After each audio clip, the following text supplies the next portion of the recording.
Assalamualaikum warahmatullahi wabarakatuh.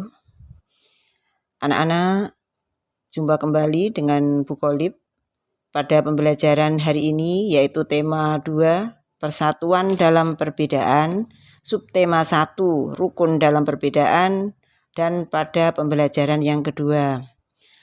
Anak-anak, sebelum pembelajaran dimulai, dipastikan kalian sudah melaksanakan pembiasaan, yaitu melaksanakan sholat duha dan hafalan surat Yasin. Dan sebelum dimulai, marilah kita berdoa kepada Allah Subhanahu wa Ta'ala. Semoga kita selalu dalam lindungannya dan diberi kemudahan dalam memahami materi pembelajaran hari ini. Anak-anak, kalian sudah pernah kan melihat pelangi? Pelangi itu tampak indah karena terdiri dari berbagai macam warna atau terdiri dari warna yang berbeda-beda. Jadi pelangi itu tidak akan tampak indah kalau hanya terdiri dari satu warna saja.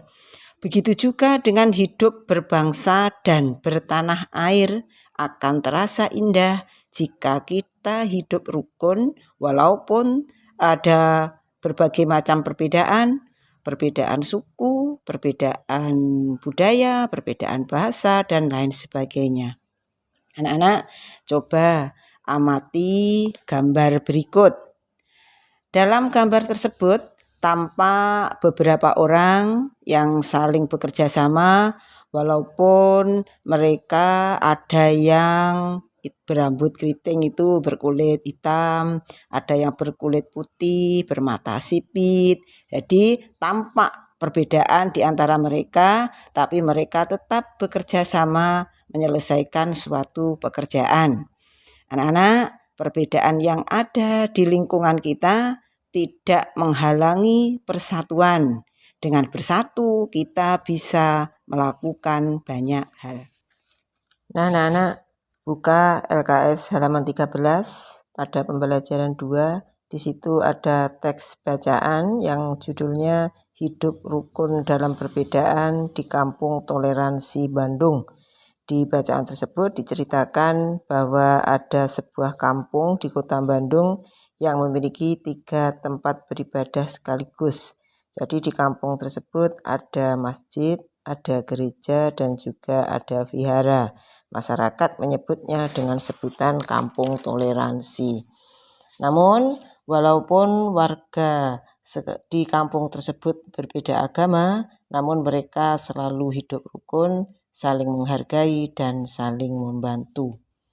Nah, anak-anak, untuk lebih mempermudah pemahaman kalian, maka bacalah bacaan tersebut secara teliti, secara seksama, kamu baca secara intensif, kemudian setelah itu kamu ambil kesimpulan isi dari bacaan tersebut dengan cara menjawab pertanyaan berikut. Coba kalian cermati, apa perbedaan yang ada, bagaimana menyikapinya, kemudian yang ketiga, apa manfaat hidup rukun. Itu tugas yang kalian kerjakan berkaitan dengan bacaan toleransi beragama tersebut. Anak-anak, hidup rukun dalam perbedaan bisa kita mulai dengan lingkungan keluarga, misalnya dengan kakak, dengan adik, yang kita beda usia, dengan ayah, dengan ibu, maka kita harus selalu hidup rukun. Begitu juga di sekolah, dengan teman-teman, dengan bapak dan ibu guru, dan juga hidup di lingkungan masyarakat. Kalau kita bisa melakukannya, insya Allah kerukunan dalam hidup berbangsa dan bertanah air akan terwujud. Anak-anak, tugas di bawah ini coba kita cermati. Ceritakan pengalamanmu tentang hidup rukun di sekolah atau lingkungan tempat tinggalmu sebagai penerapan persatuan. Jelaskan tentang 1. Perbedaan yang ada. Jadi perbedaan yang ada di lingkungan tempat tinggalmu itu apa saja, kamu tulis di situ. Kemudian yang kedua, kegiatan yang dilakukan teman atau warga sekitarmu bersama-sama secara rukun. Ini contoh kegiatan yang dilakukan apa. Kemudian yang ketiga, sikapmu atau sikap keluargamu terhadap perbedaan yang ada. Dan yang keempat, manfaat yang kamu rasakan dari persatuan dalam perbedaan. Dan jangan lupa tugas tersebut kamu tulis di buku tugas kalian. Semangat persatuan di Indonesia tercermin pada berbagai seni budaya lokal. Salah satu di antaranya bisa kita lihat dari seni tari. Banyak tari daerah yang menyerukan persatuan. Salah satu di antaranya adalah tari legu-legu dari Kabupaten Alor, Nusa Tenggara Timur. Tarian legu-legu ini ditujukan untuk mengajak masyarakatnya bersatu membangun kampung dan negeri. Beberapa literatur menyatakan bahwa tarian ini sempat menjadi tari perang. Namun sekarang tarian ini lebih sering digunakan untuk menyambut tamu.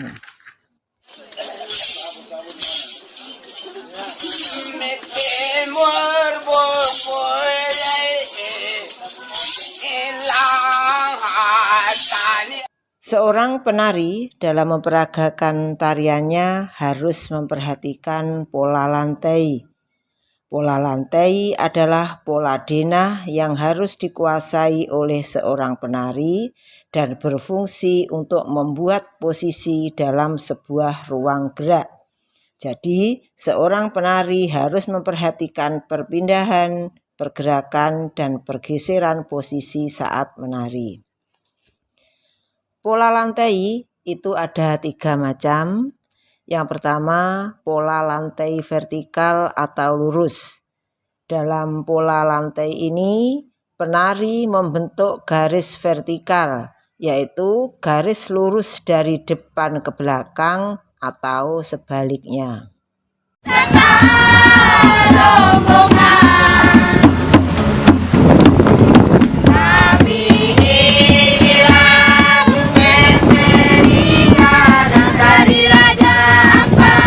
Yang kedua, pola lantai diagonal.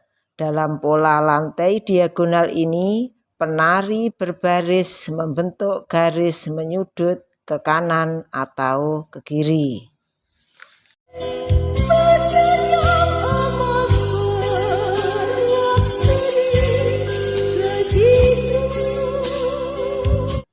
Yang ketiga, pola lantai melengkung. Dalam pola lantai melengkung ini, penari membentuk garis lingkaran. Tari rakyat dan tari tradisional banyak menggunakan pola lantai ini.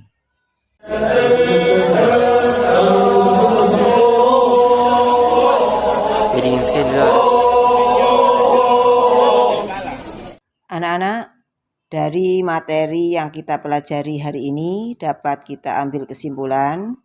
Walaupun kita hidup di lingkungan dengan berbagai macam perbedaan, kita harus tetap hidup berdampingan dengan rukun agar tercipta persatuan.